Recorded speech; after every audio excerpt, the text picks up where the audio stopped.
Programme में आगे बढ़ते हैं और बात करते हैं क्रिकेट बुखार के हवाले से।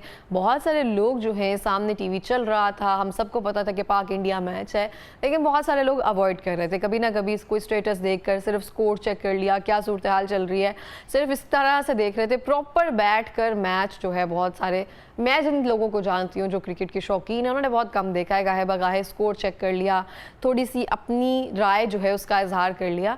बाकी बैठ कर ऐसे प्रॉपर हेडेक लेना बहुत कम लोगों ने किया, और मुझे लगता है ये बहुत बड़े जिनका ब्लड प्रेशर नॉर्मल रहता है ये उनकी बात है, नहीं तो वैसे ही हाई हो जाए। इस हवाले से जानते हैं कि एक बार फिर से पाकिस्तान को शिकस्त मिली है, क्या रद्द-ए-अमल रहा है, किस तरह से आइंदा मैचेस में हिकमत अमली अपना कर हम बेहतरीन कारकर्दगी जो है वो दिखा सकते हैं। हमें ज्वाइन किया आदिल अली साहब ने, जो कि क्रिकेट तज्जियाकार हैं। अस्सलाम वालेकुम, कैसे हैं आप? अल्हम्दुलिल्लाह। बहुत शुक्रिया प्रोग्राम में आने के लिए आदिल। आदिल, आपके क्या तासुरात हैं कल के मैचेस के हवाले से? क्या चीज़ें जो हैं आपको मायूस की हैं, या आपको लगता था पिछले मैचेस से ये चीज़ें सीखना चाहिए थी, लेकिन हमने फिर वो गलतियां रिपीट की हैं? देखिए, कल का जो मैच था, इसमें इंडिया जब टॉस जीता तो शुरू में हमें लग रहा था कि जी 30% तो यहीं पे हमारे ऊपर सबकत ले गए हैं, क्योंकि रात के टाइम का जब मैच होता है तो ड्यू फैक्टर रहता है। दूसरी बारी में जब ड्यू पड़ती है तो बॉलर्स को जो बॉल होती है उसको ग्रिप करने में जो मुश्किलात रहती हैं, बॉल स्विंग नहीं करती।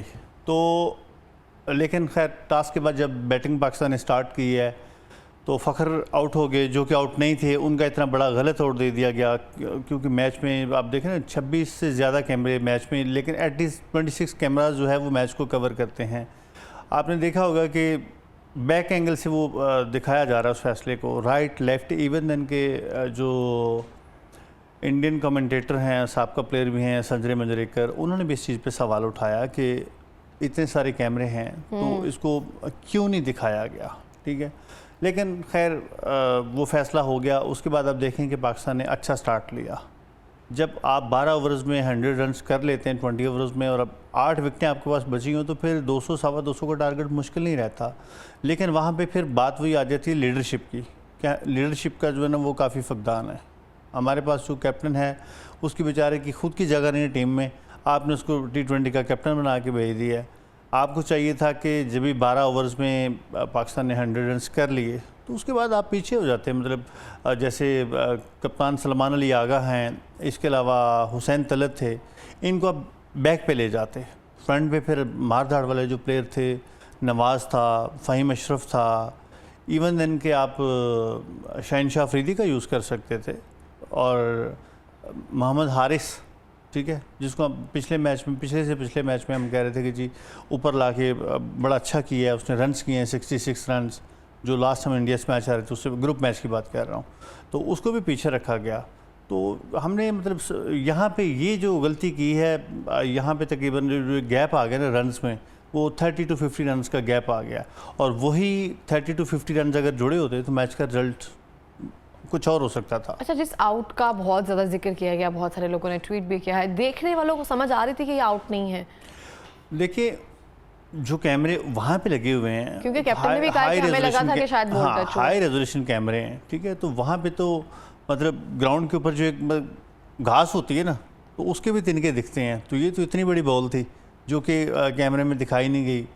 वो डेफिनेटली ऐसा लगता है कि वो जानबूझ के ऐसा किया गया है कि बैक एंड से जो है ना, बैक एंगल से रिप्ले दिखाया गया है, राइट लेफ़्ट दोनों साइडों पे उसको नहीं दिखाया गया। और दूसरी बात ये, अक्सर आप क्रिकेट मैच जब होते हैं आप देखें कि विकेट कीपर जब भी आगे की तरफ झुक के अपना कैच लेगा तो मोस्टली कैचेस होते हैं वो मुतनाज़ा रहते हैं, क्योंकि बॉल उस तक पहुंचती नहीं, वो खुद से स्ट्रगल करके बॉल को जो है ना कैच करने की कोशिश करता है।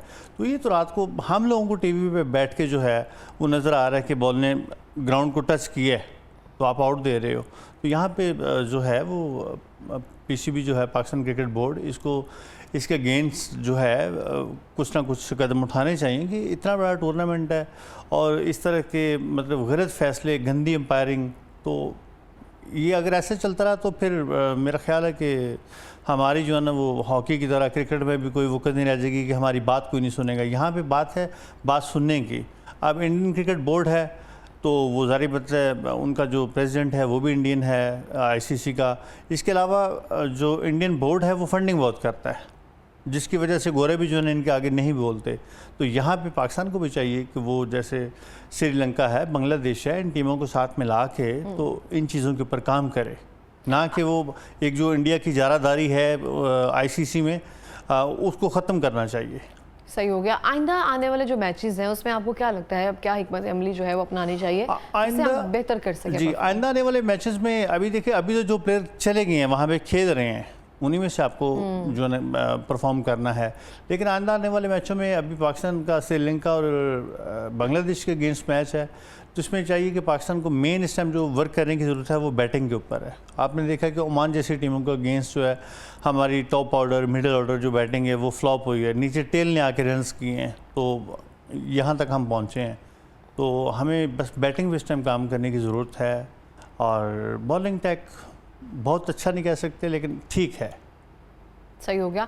अच्छा, जो एक गेस्टर जो है फ़खर ने वो एक दिया है राफेल समथिंग का, और वो सब जो ऑडियंस में सब लोग बैठे हुए थे वो कोहली के नारे लगा रहे थे, उसको आवाज़ कर रहे थे, तो वो एक जो गेस्टर दिया गया, आपको लगता है कि हमने एक चीज़ में उनको डिफीट कर दिया, अब आकर हमें ऑब्वियसली एक चीज़ का प्राउड तो है हमें कि हाँ हमने उस चीज़ को विन किया है, तो उसको हम वहाँ पे जाके कर सकते हैं? मुझे तो एंटरटेनिंग और फनी लगा, मुझे मज़ा आया। नहीं देखिए, इस तरह की चीज़ें जो हैं वो आप अपना कोई भी सेलिब्रेशन साइन दे सकते हैं, लेकिन खेल में अक्सर ऐसा होता है कि खेल में ऐसी चीज़ें नहीं आती, लेकिन इसको लेके कौन आया है कि हारिस रऊफ ने ये किया था, फ़खर ने नहीं किया था। ठीक है, उसके बाद जो है हमारे ओपनर साहबजादा फरहान, उन्होंने भी वो लाइक गन ऐसे करके जब उन्होंने 50 रन्स किए हैं तो उसका साइन दिया। तो ऐसी चीज़ें खेल में नहीं होनी चाहिए, लेकिन इनको इंडियन लेके आए हैं। ठीक है, अभी मैं आपको अभी भी हाथ नहीं मिलाया तो उनको लगता है कि वो चीज़ उन्होंने ग्रज रखा हुआ है, तो हमने अपनी उस चीज़ को इजहार कर दिया, तो मुझे नहीं लगता इसमें कोई होना चाहिए ना ऐसी चीज़ें। अब वो क्रिकेट में भी सियासत लेके आते हैं और वो ला रहे हैं। ठीक है, क्योंकि जो बीजेपी की गवर्नमेंट है वो जो सारा उनका वोट बैंक है वो पाकिस्तान के नाम पे वोट बैंक लेते हैं। और इवन इनके, मैं आपको परसों की बात बताता हूँ कि इनके एक टीवी चैनल है इंडिया 24, उन्होंने मुझे प्रोग्राम पे लिया जब लास्ट मैच हम हारे हैं। खेल से रिलेटेड सवाल होना चाहिए। मेरे से टोटली कुछ 4-5 मिनट जो बात हुई है, पॉलिटिकल डिबेट स्टार्ट हो गई वहाँ पे, क्रिकेट से रिलेटेड सवाल ही नहीं किया। तो वो मतलब खेल को हमेशा सियासत से अलग रहना चाहिए, लेकिन इंडियन जो है मीडिया कह लो, गवर्नमेंट कह लो, वो खेल सियासत को एक साथ जोड़ के जो है ना वो सिर्फ करते हैं तो सियासत करते हैं। तो मेरा ख्याल है कि हमें भी करनी चाहिए, हम भी इसी दुनिया का हिस्सा हैं। बिल्कुल इस तरह से। अच्छा, हम देख सकते हैं जो पाकिस्तानी बॉलर्स हैं, मैच के शुरू में ही स्ट्रेस क्यों नज़र आए इस दफ़ा, अगर हम देख सकें तो? मेरा ख्याल है कि अगर हम आज से कोई 15 साल पीछे चले जाए ना, तो हमें क्रिकेट में इंडिया पाकिस्तान के मैच में बड़ा एक एग्रेशन देखने को मिलता था। अब बॉलर जाते हैं, बैट्समैन जाते हैं, उस तरह के इनमें इंडियन प्लेयरों के अगेंस्ट एग्रेशन दिखता ही नहीं है। आप एक मैच में देखते थे 2-2, 4-4 फाइट, मतलब कभी कोई प्लेयर मतलब किसी के साथ भिड़ गया, कभी कोई, ठीक है। लेकिन अब इनमें मैंने देखा कि एग्रेशन नाम की चीज़ ही नहीं है। आप चले ठीक है, बाकी टीमें हैं उनके साथ कुछ इस तरह से नहीं, लेकिन वर्ल्ड क्रिकेट में मेरा ख्याल है कि 2 टीमों का जो मैच होता है, एक पाकिस्तान इंडिया और दूसरा जो है वो एशियस इंग्लैंड ऑस्ट्रेलिया, ठीक है, जिसको लोग बड़ी दिलचस्पी से देखते हैं। लेकिन हमारे अंदर वो पता नहीं वो जज्बा कहाँ चला गया है, वो एग्रेशन कहाँ चला गया है। हमारे में एज ए कौम तो वो जज्बा है, क्रिकेटर्स में देखा जाए वो थोड़ी सी परफॉर्मेंस की वजह से यहाँ एज ए कौम तो है। मैं वही बात कर रहा हूँ कि आप कौम के जज्बात के साथ खेल रहे हो ना, कि ये 25 करोड़ आवाम है, तो जब मैच होता है तो उस दिन शायद छुट्टी ना हो तो ये मैच से छुट्टी कर लेते हैं कि जी आज इंडिया पाकिस्तान का मैच है। लेकिन आप वहाँ पे जाके क्या करते हो कि इस 25 करोड़ आवाम के जज्बात के साथ खेलते हो, जो कि ऐसा नहीं होना चाहिए। सही हो गया। अच्छा, हम देखते हैं कि अभी तो सब पता चल गया जो प्लेयर्स हैं इनकी क्या परफॉर्मेंस है, एक मैच में भी दूसरे मैच में भी समझ आ गया। अब आपको क्या लगता है, क्या स्ट्रेटेजी जो है वो अपनानी चाहिए प्लेयर्स के हवाले से, कि इनको आगे लाना चाहिए, कि इनको पीछे रखना चाहिए? पोटेंशियल किस में ज़्यादा लगता है जो अभी क्रिकेट खेल रहे हैं? देखिए, ये मैं पहले आपको बता चुका हूँ कि अभी तो टीम में कुछ तब्दीलियाँ जो है नामुमकिन है, लेकिन हमें जो खेल रहे हैं हमें इसी टीम को लेके जाना है। हमारी जो गलतियां हैं उनसे हमें सीखना है, पिछली गलतियों को बुला के दोबारा जो है एक नई प्लानिंग, नई सोच, नए जज्बे के साथ हमें मैदान में जाना होगा। बाद में करेंगे ना, लेकिन अभी जो मैचेस खेल रहे हैं उसमें अगर हम प्लेयर्स को डिफाइन करें, आपको क्या लगता है उनमें से किसका ऑरा जो ये पोटेंशियल है वो अच्छी बैटिंग में, अच्छी बाउलिंग में, इन्हीं की, वो आइंदा की बात तो फिर बात नहीं देखी। अभी के जो प्लेयर है मेरा ख्याल है कि वो तो आपको भी पता है, मुझे भी पता है, लेकिन इसमें जो है वो देखिए मैच प्लानिंग होती है। जैसे कल का मैच था, ठीक ठीक है, तो हर मैच की एक अलग से प्लानिंग चलती है। कल भी हमने मैच खेला है, लेकिन हमने क्या किया है कि उस मैच को अपनी बेवकूफ़ियों की वजह से, अपने गलत फैसलों की वजह से जो है वो हम मैच हार गए। क्या गलत फैसला था ये? गलत फैसला ये था कि देखें, टॉस हो गया। टॉस जब होता है तो जब नाइट का मैच होता है उसमें बहुत हद तक रिजल्ट आपको पता चलता है। तो जब टॉस हुआ, इंडिया ने टॉस जीता, तो हमें ऐसा लग गया उस टाइम कि 30% पाकिस्तान मैच हार गया है, ठीक है। लेकिन आपको स्टार्ट अच्छा मिल गया। आपने अच्छा स्टार्ट देने के बाद क्या किया है, आपके कैप्टन ने गलत फैसला लिया। गलत फैसला, आप 12 ओवर में जब 100 रन बन गए हैं, 2 खिलाड़ी आपके आउट हैं, आपको ज़रूरत ही नहीं थी कि आप खुद आते या हुसैन तलत को भेजते। आपको चाहिए था कि फ़हीम अशरफ था, मोहम्मद हारिस था, मोहम्मद नवाज़ था, इनको यूटिलाइज़ करते, क्योंकि 8 ओवर थे पीछे, आपके पास 8 विकेटें पड़ी हुई थी। ये तीनों प्लेयर ऊपर आके मार दाड़ कर जाते तो हमारा जो एक टोटल टारगेट है वो +200 हो जाता है। जब भी +200 टारगेट जाता तो डेफिनेटली इंडियन टीम प्रेशर में आती।